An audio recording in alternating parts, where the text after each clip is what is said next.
মিতু হত্যা মামলার আসামি জনাব সাবেক এসপি জনাব বাবুল আক্তারকে আজকে হাইকোর্ট বিভাগ অন্তর্বর্তীকালীন জামিন মঞ্জুর করেছেন।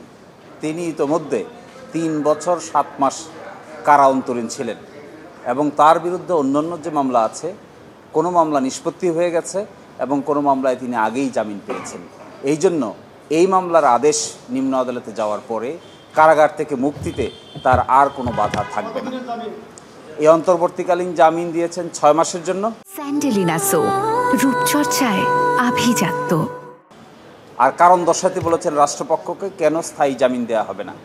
এবং এখানে একটি কথা বলার বিষয় যে ১ জুলাই ২০২৪ সাল থেকে আজ পর্যন্ত ওই মামলার কোনো সাক্ষী আর আদালতে আসেন না এবং একই সাথে যারা সাক্ষী আগে দিয়েছেন তারা কেউ কেউ আদালতে স্বইচ্ছায় গিয়ে রিকল দরখাস্ত দিচ্ছেন। দরখাস্ত দিয়ে বলেছেন যারা তারা তৎকালীন পিবিআইয়ের যে প্রধান ছিলেন বনোজ কুমারের দ্বারা ইনডিউসড হয়ে তারা আদালতে সাক্ষী দিয়েছিলেন, এই জন্য তারা সাক্ষ্য প্রত্যাহার করতে চান।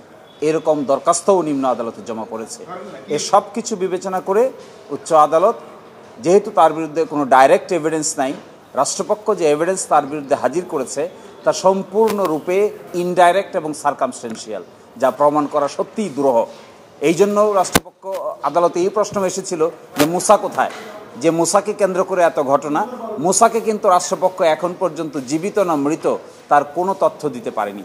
এই জন্যই তাছাড়া আরেকটি ঘটনা বিবেচনা নিয়েছেন, যেদিন ঘটনা ঘটে সেই দিন বাবুল আক্তার কিন্তু ঢাকায় পুলিশ হেডকোয়ার্টারে ছিলেন। পুলিশ হেডকোয়ার্টার থেকে তাকে র্যাবের হেলিকপ্টার করে চট্টগ্রামে নিয়ে যাওয়া হয়েছিল।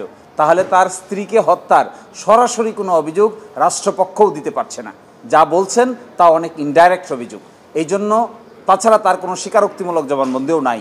এই সকল বিবেচনায় ৩ বছর ৭ মাস কাস্টডি বিবেচনায় আজকে অন্তর্বর্তীকালীন জামিন দেওয়া হয়েছে।